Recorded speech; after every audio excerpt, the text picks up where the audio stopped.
우리들에게 주시는 말씀은 예배소서 3장 19절 말씀입니다. 합독합니다. 그 너비와 길이와 높이와 깊이가 어떠함을 깨달아 하나님의 모든 충만하신 것으로 너희에게 충만하게 하시기를 구하노라. 아멘. 자리에 앉으시기를 바랍니다.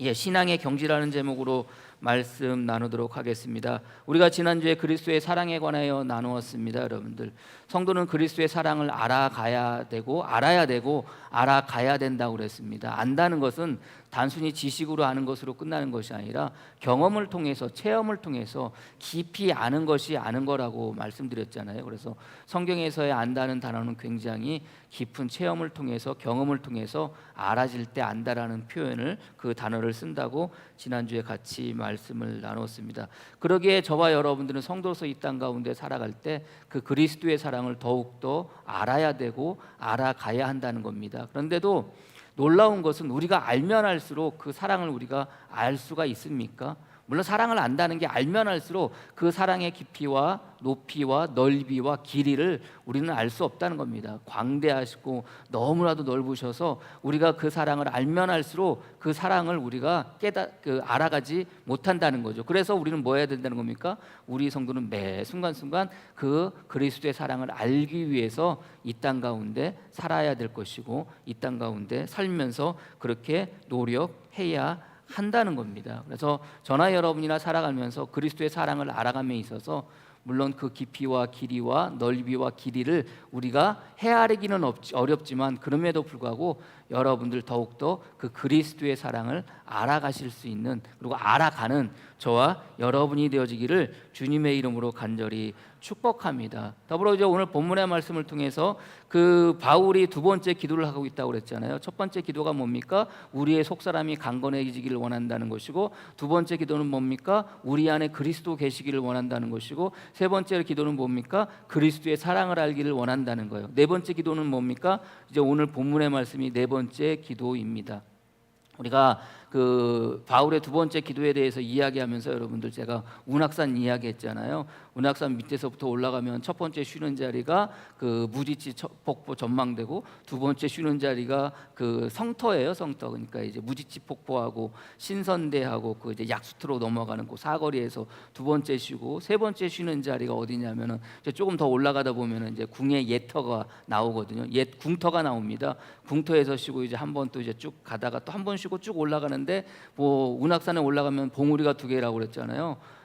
포천 쪽에 서봉 있고 저쪽 그 가평 쪽에 그 동봉이 있어가지고 서봉을 또 보고 정봉을 봐야지 운악산을 올랐다라고 이렇게 말할 수 있다고 여러분들에게 말씀드리지 않았어요? 그래서 운악산을 올라간다는 것은 결국은 그 봉우리까지, 꼭대기까지 올라가야지 올라간 거지, 올라가다가 말면 그 올라간 거 아니잖아요. 어떻게 보면 끝까지 올라갈 때 비로소 서봉도 올라가고 동봉도 올라가야지 비로소 어떻게 보면은 성취감을 가질 수 있는 거고 만족감을 가질 수 있는 거 아닙니까? 제가 왜 이 말씀을 드렸습니까? 우리의 신앙이라는 게, 믿음이라는 게 결국 그 운악산 주차장에서 시작이 되어져서 하나씩 하나씩 차근차근 올라가게 되고, 마침내 서봉 올라가고 동봉 올라가는 것, 거기까지 올라가는 것이 결국 그 산의 정고 꼭대기까지 올라가는 것이 우리의 신앙이고 믿음이 되어진다고 그랬잖아요. 그래서 바울이 지금 기도하는 것도, 기도의 순서도 바로 그겁니다. 오늘 저와 여러분들 바울의 네 번째 기도에 대해서 이제 같이 나누게 되는데, 결국 그 성도의 가장 믿음, 신앙과 믿음의 최고의 경지는 무엇에 이르는 겁니까? 하나님의 충만함이 그 마음 가운데 충만하게 되는 것이 어떻게 보면 그 신앙과 믿음의 최고의 경지에 오르는 것이라는 것을 여러분들이 아시기를 바랍니다. 그래서 바울은 오늘 본문의 말씀과 같이 예배소서 4장 13절 14절에 비슷한 내용의 말씀을 하고 있습니다. 우리가 다 하나님의 아들을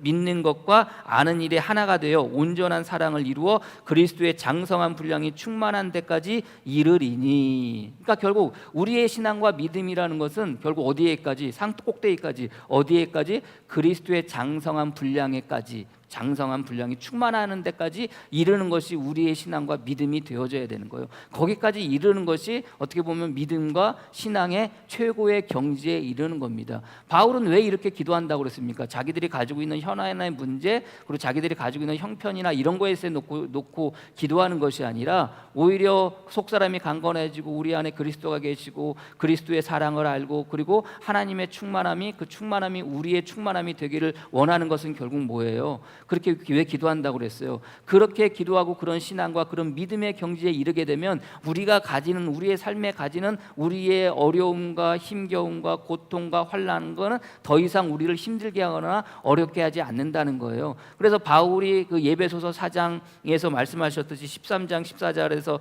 13장 14장 4장 13절 14절에서 말씀하듯이 아까 그랬잖아요. 그리스도의 장성한 분량이 충만한 데까지 이르르니, 이게 우리의 믿음의 최고의 경지입니다. 왜 이렇게까지 이르러야 되느냐? 14절 말씀에 이는 우리가 이제부터 어린아이가 되지 아니하며 사람의 속임수와 간사한 유혹에 빠져 온갖 교훈의 풍조에 밀려 요동하지 않게 하려 함이라. 결국 바울이 기도하는 것은 무엇을 위해서 기도하는 거예요?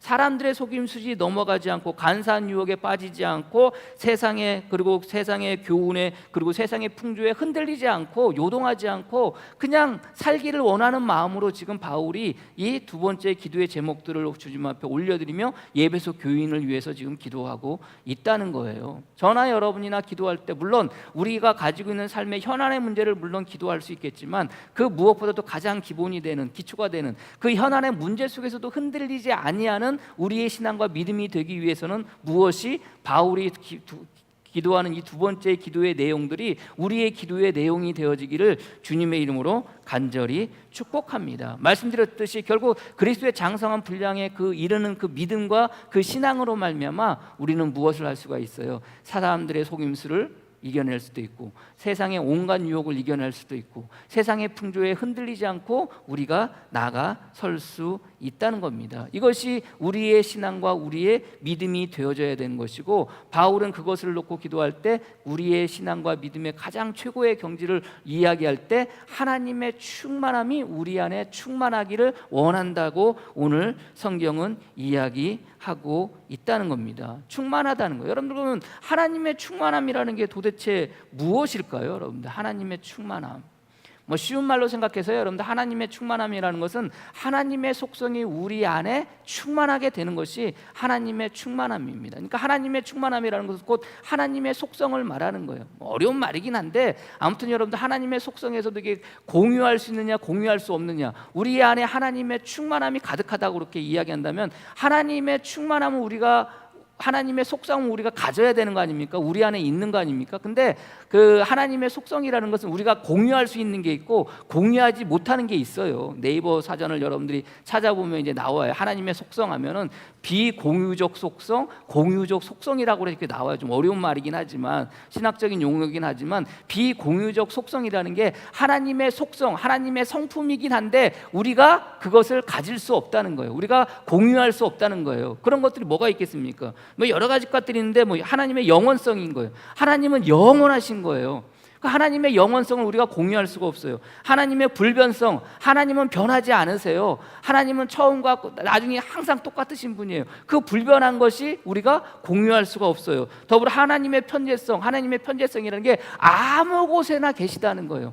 여러분들 우리가 아무 곳에나 있을 수 있습니까? 여러분들 오늘 시간 어디에 있어요? 여기에 계시는 거예요. 근데 우리 하나님은 여기에도 계시고 저기에도 계시고 저기에도 저기에도 어느 곳에나 계시다는 게 하나님의 편재성이에요. 하나님의 속성이고 성품이거든요. 우리는 이것을 공유할 수가 없다는 거예요. 하나님의 전지성, 모든 것을 알고 계시다는 거예요. 우리가 이거 공유할 수 있습니까? 여러분들 모든 것을 다 알고 계신가요? 그렇지가 못하잖아요. 우리 인간은 그렇지가 못해요. 또 하나님의 전능성, 모든 것을 하실 수 있다는 거예요. 우리가 이것을 공유할 수가 없어요.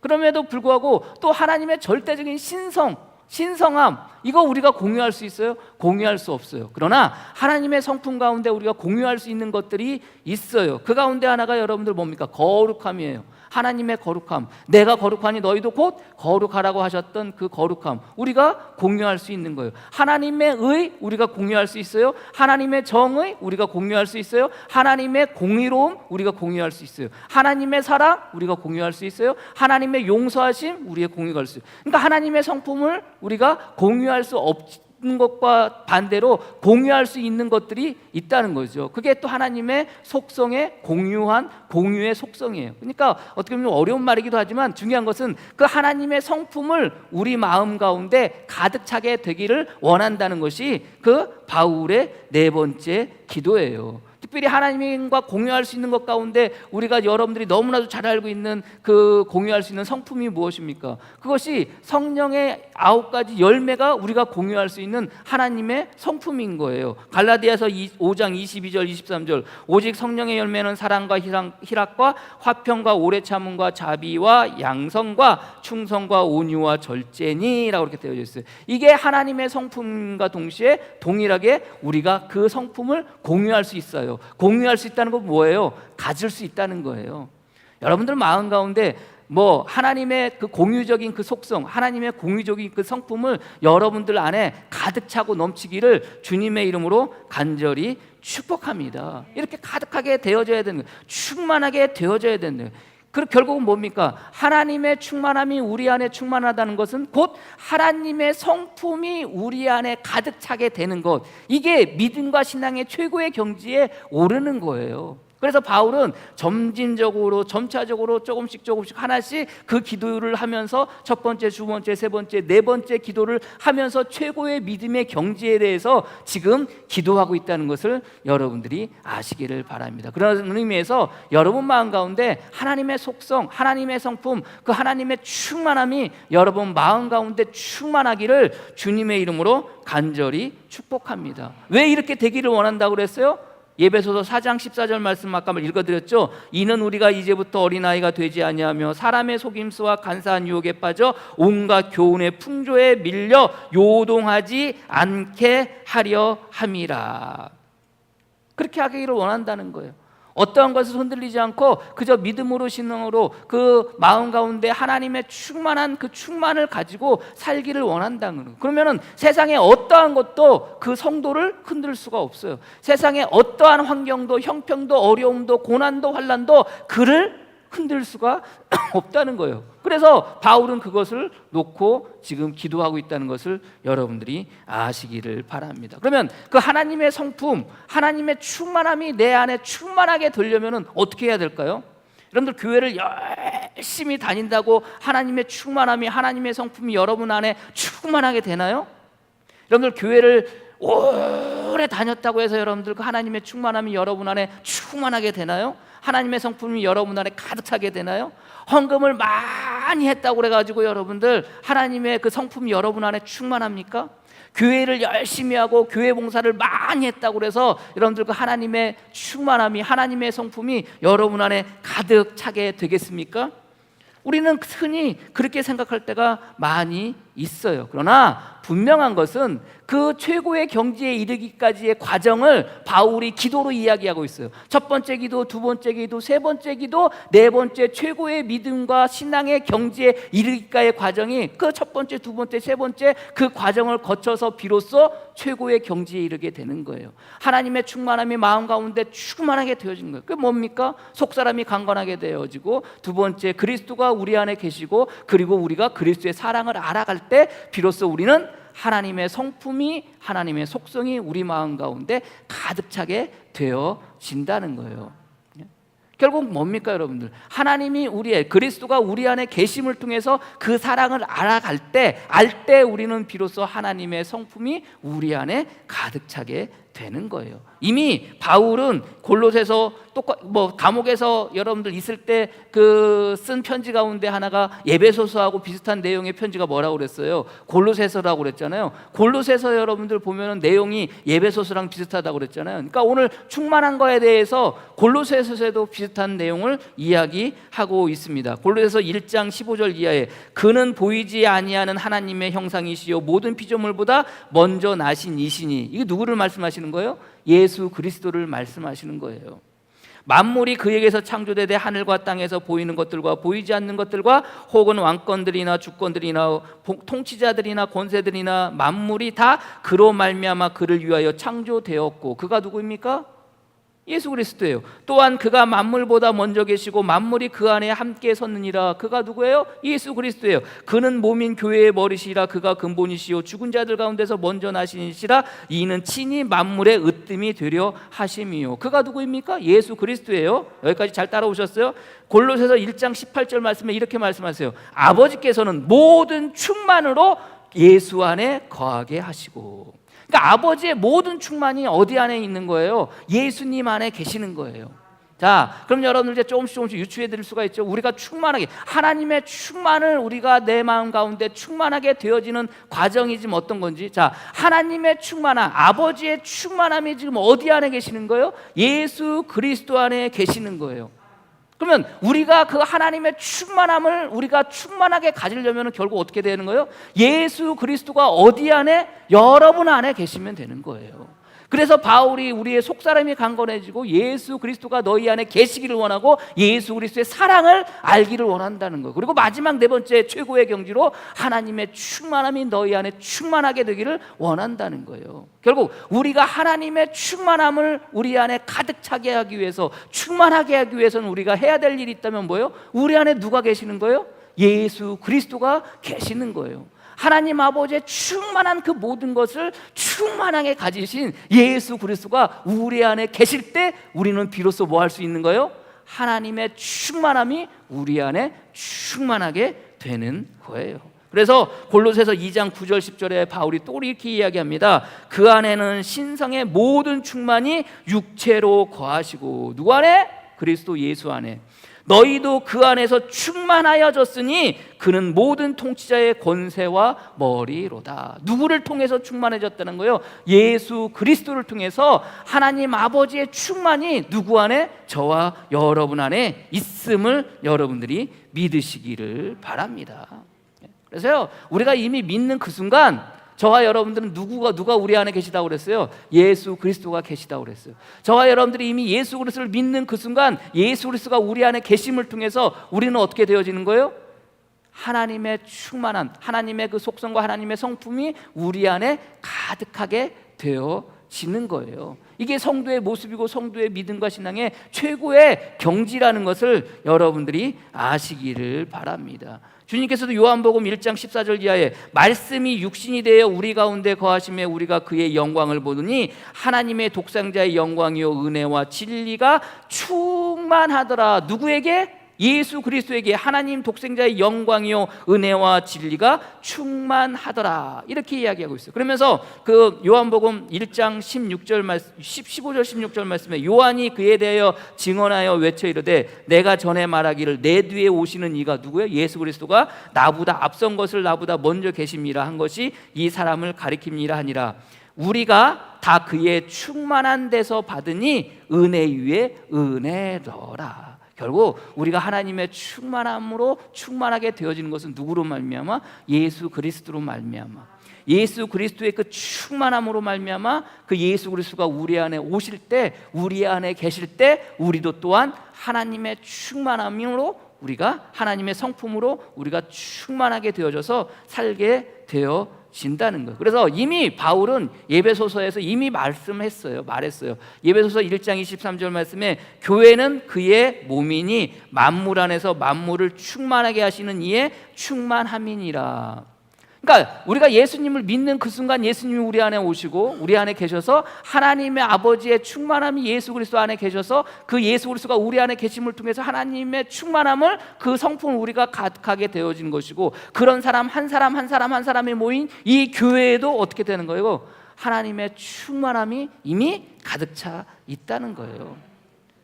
저도 그렇고 여러분들도 그렇고 개인들도 그렇고 그 개인 한 사람 한 사람 모인 이 교회가 하나님의 충만한 하나님의 성품이 그대로 드러날 수 있는 복된 교회가 되어지기를 소망합니다. 하나님의 성품이 드러나는 것, 하나님이 하나님 되심이 드러나는 게 뭐라고 그랬어요? 그게 하나님의 영광이라고 그랬잖아요. 결국 뭡니까? 우리 안에 하나님의 영광이 가득 찬 것, 그게 곧 하나님의 충만함이고, 우리 안에 하나님의 성품이 가득 찬 것, 그게 곧 하나님의 영광이 가득 차는 거예요.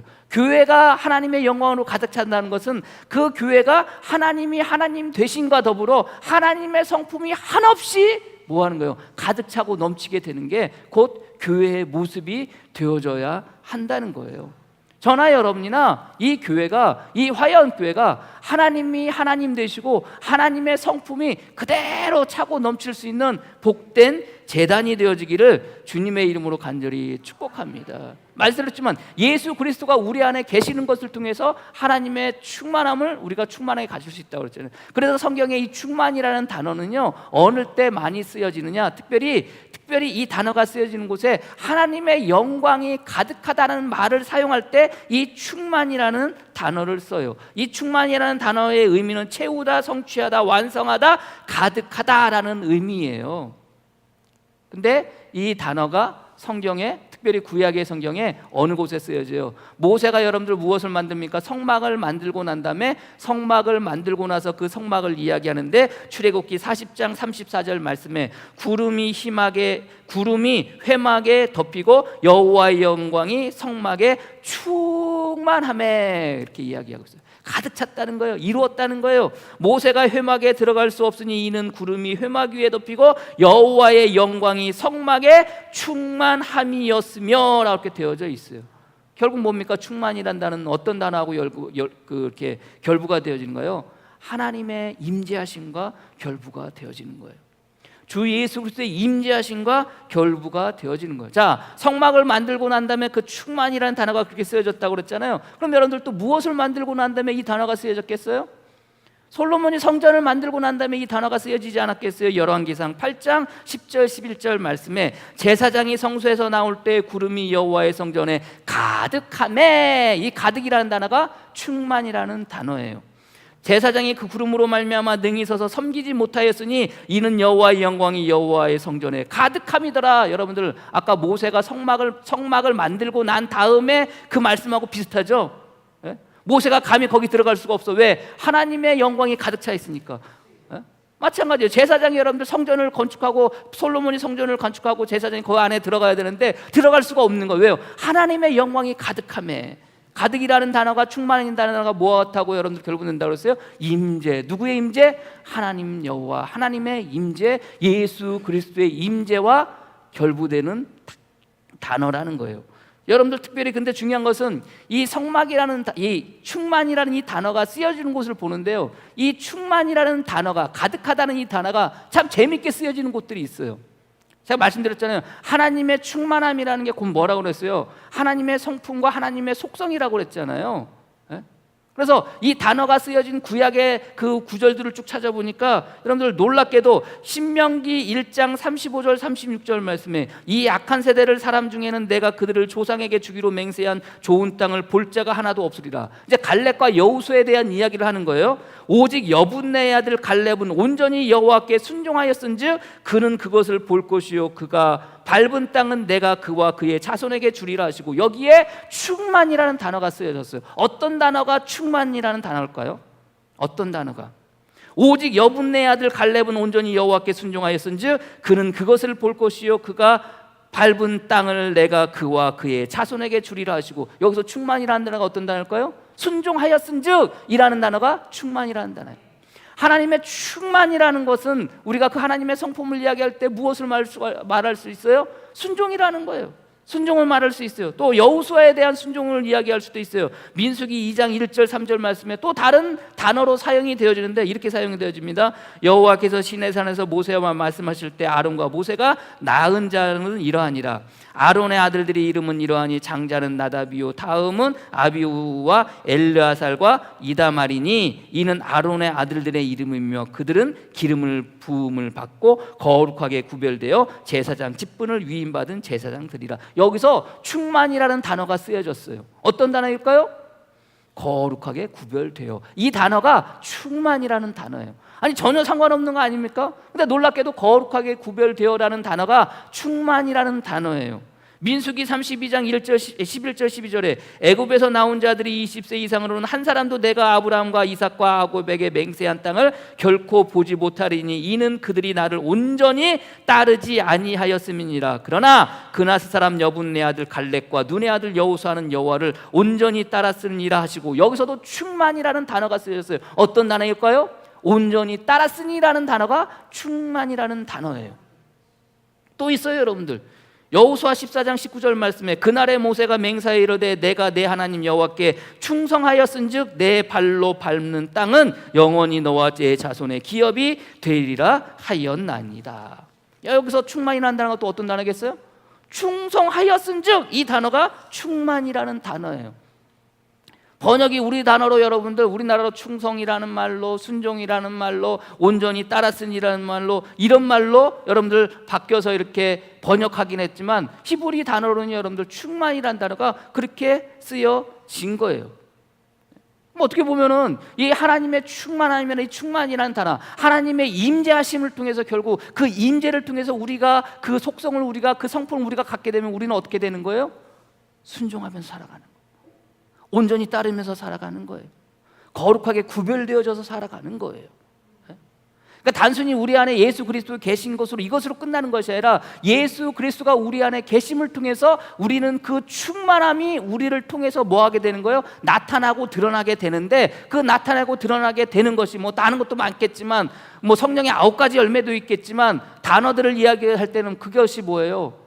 거룩하게 구별되어지는 것이고, 주님의 말씀에 순종하면서 살아가는 것이고, 주님의 말씀에 충성하면서 살아가는 것이고, 온전히 주님을 따르면서 살아가는 거예요. 이게 그리스도 하나님의 충만하심을 우리 마음 가운데 충만히 가질 때 나타나는 우리의 삶의 모습이라는 것을 여러분들이 믿으시기를 바랍니다. 그것뿐만이 아닙니다, 여러분들. 우리가 어떤 일을 할 때도 무엇이 있어야 돼요?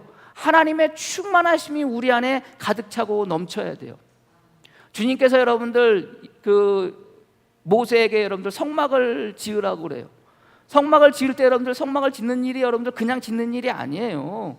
그냥 여러분들 기술이 있다고 짓는 일이 아니에요. 지혜와 지식이 있다고 짓는 일이 아니에요. 무엇이 있어야 돼요? 하나님의 영의 충만함이 있어야 되는 거예요. 출애굽기 여러분들 31장 3절 1절부터 5절까지 여호와께서 모세에게 말씀하여 이르시되 내가 유다 지파 출신 유다 지파 홀의 손자여 우리의 아리 블라세를 지명하여 부르고 하나님의 영을 그에게 충만하게 하여 지혜와 총명과 지식과 여러 가지 재주로 정교한 일을 연구하여 금과 은과 노수로 만들게 하며 보석을 깎아 물리며 여러 가지 기술로 나무를 새겨 만들게 하리라. 여러분들, 기술이 있다고 되는 게 아니에요. 지식이 있다고 되는 게 아니에요. 지혜가 있다고 되는 게 아니에요. 뭐가 있어야 돼요? 하나님의 영이 충만할 때 비로소 그 일을 할 수 있는 거예요. 우리가 살아가는 우리의 삶의 모습도 여러분들, 우리가 살아왔던 우리의 삶의 경험으로 우리가 살아가는 게 아니에요. 무엇이 있어야지? 우리 안에 하나님의 충만함, 그 성품이 있어야지 우리는 그 일을 비로소 할 수 있는 거예요. 우리가 맡겨진 우리의 일을 비로소 할 수 있다는 것을 여러분들이 믿으시기를 바랍니다. 출애굽기 35장 30절 이하에도 동일하게 말씀하고 있어요. 모세가 이스라엘 자손에게 이르되 볼지어다 여호와께서 유다 지파 홀의 자손이여 우리의 아들인 블라세를 지명하여 부르시고 하나님의 영이 그에게 충만하게 하여 지혜와 총명과 지식으로 여러 가지 일을 하게 하시되. 무엇으로? 하나님의 영이 충만할 때 되는 거예요. 기술이 있다고, 지식이 있다고, 그게 있다고 되는 게 아니라는 거예요. 하나님의 영이 그 마음 가운데 충만할 때, 하나님의 충만함이 그 안에 충만할 때, 하나님의 성품이 그 안에 충만할 때 자기에게 맡겨진 일을 충분히 감당할 수 있다는 거예요. 바울이 마지막 믿음의 최고의 경지를 이루는데 이게 도대체 우리의 삶하고 무슨 관계가 있어? 우리의 생각하고 무슨 관계가 있어? 제가 말씀드렸잖아요. 항상 새벽마다 기도하는 기도의 제목들이 저도 있어요. 레파토리처럼 돼 있어요. 쭉 기도를 해요. 뭐 빠짐없이 그걸 기도해요. 근데 그 기도 가운데 여러분들 내 자식들을 위해서 기도하는 게 있어요. 예건이 수아 예건이 예인이를 위해서 기도하는 게 있어요. 무엇을 기도할까요? 공부 열심히 해서 좋은 대학교 가고 좋은 직장 구해가지고 정말 잘 먹고 잘 살고 만세 형통, 이거 기도할까요? 아니에요. 저 그거 기도 안 해요. 딱 기도하는 거 딱 하네요. 수아 예건이 예인이 주님 그 안에서 믿음으로 사랑으로 크게 해달라고, 신앙으로 크게 해달라고, 그거 말고 기도하는 게 없어요. 물론 다른 분들 기도는 해요. 다른 분들 우리 교회 청년들을 위해서 기도해요. 예? 기도해요. 안 하는 게 아니에요. 그러나 내 자식들을 놓고 기도할 때는 물론 잘 먹고 잘 살고 좋은 직장 들어가고 좋은 학교 들어가고 공부 잘하고 이것도 좋겠지만 여러분들 뭐가 중요해요? 신앙이 중요하고 믿음이 중요한 거 아니겠습니까? 그거 없어지면 여러분들 아무 소용이 없는 거예요. 바울이 지금 그것을 놓고 기도하는 거예요. 그들이 가지고 있는 삶의 문제, 현안들의 문제를 해결됐다고 해서 그게 좋은 거냐? 그렇지가 않다는 거예요. 그거 이전에 무엇이 바울의 기도하는 기도의 제목들이 이루어지고 나서야 비로소 여러분들 그런 것들은 그냥 부수적으로 해결되어지는 문제들인 거예요. 그러니까 바울은 그것을 놓고 기도하지 않아요. 오히려 그것을 놓고 그것을 바라보는 그 교인들이 어떻게 신앙으로 믿음으로 서야 할지에 대해서 지금 이야기하고 있고 지금 그것을 놓고 기도하고 있다는 것을 여러분들이 아시기를 바랍니다. 동일하게 그런 거 아닙니까? 우리가 힘들고 어려운 이 세월을 살아가고 있어요. 예? 점점점 물가는 오르고 정말로 살기 어려운 세월 아닙니까? 여러분들 이게 어렵다고 힘들다고 이러고 그냥 그러고 말 거 아니잖아요, 여러분들. 그럼에도 불구하고 우리는 이 어려운 세월을 이겨나가야 되는 거 아닙니까, 여러분들? 코로나가 지금 터진 지금 3년이 되면 이때 여러분들 대부분의 사람들이 다 그래요. 어저께도 저 목사님하고 지방 목사님하고 이제 이야기를 하는데 뭐 이제 삼척에 휴가를 갔다 오셨다고 그래요. 일주일 동안 휴가를 갔다 왔는데 거기 삼척에 이제 아는 동기 목사 이제 교회로 이제 휴가를 갔어요. 휴가를 가지고 이런 얘기 저런 얘기 했는데 코로나 터지고 나서 교인들이 많이 줄고 그랬다고 그러면서 뭐 그게 이야기하는 거예요. 우리는 입버릇처럼 무엇 때문에? 코로나 때문에. 코로나 때문에 교인들이 줄었다는 거예요. 코로나 때문에 우리의 신앙과 믿음이 좀 해이해졌다는 거예요. 코로나 때문에 우리의 믿음과 신앙은 아예 무너졌다는 거예요. 여러분들 그게 우리의 변명 아니겠습니까? 그렇잖아요. 정말 그런가요? 코로나 때문에 정말로 힘들고 어려운 건가요? 제가 얼마 전에 이렇게 인터넷 신문을 찾아보니까 이 코로나 때문에 놀라운 일이 일어난 것을 봤어요. 코로나 터지고 난 다음에 너무나도 먹고 살기 힘든 사람들이 생길 거 아닙니까? 그 가운데 하는 사람들이 어떤 사람들이냐? 제가 이제 요즘 뭐 등산 왔다 갔다 하고 그러니까 관심이 있어가지고 보게 되더라고요. 코로나 터지고 난 다음에 여러분들 정말로 먹고 살기 힘들게 된 사람 가운데 한 사람들이 있는데 어떤 사람이냐면은 네팔에서 여러분들 히말라야 산맥에 그 산을 오르게 할 때 짐꾼들 있잖아요. 그 사람들을 뭐라 세르파라고 그러거든요. 이 세르파들이 먹고 살기 힘들어진 거예요.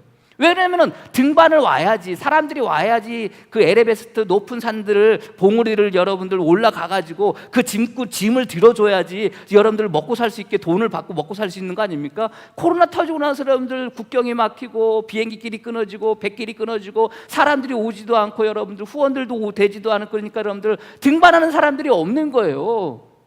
얼마나 먹고 살기 힘들어져요. 얼마나 먹고 살기 힘들어요. 근데 놀랍게도 지난 3년 동안 여러분들 등반하는 어떤 산을 등반하는 그 모든 기록들이 여러분들 다 지금 갱신되어지고 있어요. 어떤 사람들이 갱신하고 있는 줄 아세요? 그 세르파들이 갱신하고 있어요. 세르파들이 깨고 있어요, 여러분들. 전 세계 8,000m가 넘는 봉우리가 14개가 있는데 네팔에 8개가 있고요. 파키스탄에 5개가 있고 중국에 1개가 있어요. 근데 놀랍게도 이 14자라거든요. 14자. 에베레스트 산맥에 8,000m가 넘는 그 봉우리가 14자예요. 근데 이 14자를 2번이나 오른 사람이 어떤 사람인지 아세요? 2022년 7월 15일자에 세르파 중에 한 사람인 그 사람이 이미 2019년도에 그 14자를 다 등반을 했어요. 세르파의 신분으로. 근데 먹고 살 일이 막막해지고 할 일이 없어지잖아요. 근데 이 사람들이 뭘 했는지 아십니까, 여러분들? 자국민 세르파들을 모아가지고 팀을 구성을 해요. 팀을 구성해가지고요, 그 14자를 오르기 시작을 하는 거예요. 먹고 살기 힘들고 어렵고 할 일이 없고 그러고 나서 그냥 힘들다 어렵다 그게 아니에요. 오히려 그 사람들이, 그 세르파들이 14자를 오르기 시작하면서 그 가운데 한 사람인 2019년도에 이미 올랐던 그 사람이 2022년도에 다시 한번 그 14자를 오르게 돼요. 그래서 세계에서 첫 번째로 14자를 히말라야 산맥에 8,000m가 넘는 14봉우리를 올랐던 첫 번째 사람이 2번이나 올랐던 첫 번째 사람이 되는 거예요. 그리고 또 한 세르파는 어떤 사람인지 아십니까, 여러분들? 평생에 에베레스트 산의 봉우리를 여러분들 26번이나 올랐대요. 26번이나. 한 번도 올라가기 힘든데 그렇게 세계 등반의 기록들을 경신하고 있어요. 누가? 먹고 살기 힘들고 할 일이 없어진 그 사람들이. 어떤 사람들이? 그저 짐꾼이나 하던 그 사람들이, 그 세르파들이 그렇게 되어졌다는 거예요. 그러면서 세계 등반업계의 기록들을 하나씩 바꿔나가고 갱신하고 깨고가고 있다는 거예요. 그거 보면서 야, 이게 코로나라고 힘들고 어렵다고 이게 탓할 일이 아니구나. 코로나 때문이가 아니라 어쩌면 그들에게서 코로나 덕분에 아니겠습니까? 우리의 신앙의 모습도 그렇게 되어져야 되는 거예요. 힘들고 어려워요. 힘들고 어려울 때 뭐라 그래요? 로마서에서 여러분들 로마서 3장인가요? 아니, 로마서 5장 3절 4절에 여러분들 바울이 그렇게 이야기해요. 환난 가운데 죽어하라. 왜요? 환난은 인내를, 인내는 연단을, 연단은 소망을 이룰 줄 알미로라. 그렇게 바울이 고백해요. 힘들 때 어려울 때 오히려 뭐 할 수 있어요? 믿음의 최고의 경지를 오를 수 있는 거예요. 그래서 환난 가운데 즐거워할 수 있는 거예요. 왜? 이 환난을 통해서, 이 어려움을 통해서 나의 신앙과 믿음이 비로소 경지에 오를 수 있구나. 코로나 때문이가 아니라, 나의 환경 때문이 아니라, 나의 여건 때문이 아니라, 내가 가지고 있는 여러 가지 삶의 문제 때문이 아니라 오히려 그 덕분에 나의 신앙은, 나의 믿음은 하나님의 충만한 그 성품이, 하나님의 그 충만하신 그 하나님의 모든 성품이 누구 안에? 내 안에 예수 그리스도가 계심을 통해서 뭐 할 수 있는 거예요? 충만하게 가질 수 있는 거예요. 저나 여러분이나 살아가는 이 어려운 세상 속에서 그럼에도 불구하고 여러분들의 마음 속에 하나님의 충만함이, 하나님의 성품이 충만하게 되시기를 주님의 이름으로 간절히 축복합니다. 오히려 그 가운데 더욱더 즐거움을 통해서 환난은 인내를, 인내는 연단을, 연단은 소망을 이룬 줄 알미로라. 이루어지는 게 아니에요. 이루어진 줄 알미는 거예요. 저와 여러분들 마음 가운데 주신 하나님의 그 소망, 여러분들 마음 가운데 더욱더 하나님의 충만함이 여러분 안에 가득 찰 때 여러분 안에, 여러분 삶 가운데 이미 그 모든 것들이 이루어졌음을 믿고 그것을 경험하며 살아갈 수 있는 저와 여러분이 되어지기를 주님의 이름으로 간절히 축복합니다. 기도하겠습니다. 하나님 감사합니다. 바울이 에베소 교회를 위해서 기도하듯, 그 교인들을 위해서 기도하듯, 그리고 에베소서를 읽는 우리를 위해서 기도하듯 우리의 속사람이 강건해지고 우리 안에 예수 그리스도가 계시고 그 예수 그리스도의 사랑을 알아 하나님의 충만함, 하나님의 성품이 우리 안에 가득 차고 넘칠 수 있는 복된 성도들로 삼아 주시옵소서. 힘들다 어렵다 고난과 고통 가운데 있다 우리가 탓할 일이 아니라 오히려 그 가운데 우리의 신앙과 우리의 믿음은 더욱더 최고의 경지에 이를 수 있도록 아버지 하나님 정진해 나가설 수 있는 복된 성도들로 삼아 주시옵소서. 오늘 이 하루도 살아가며 또 이 한 주간도 살아갑니다. 주신 말씀을 통해서 아버지 하나님 내 안에 하나님의 충만하심, 그 하나님의 성품을 붙잡고 그 성품으로 말미암아 충성하며 거룩하게 되어 주님을 따르며 순종하며 나가설 수 있는 복된 성도들로 삼아 주시옵소서. 예수 그리스도의 이름으로 기도합니다. 아멘.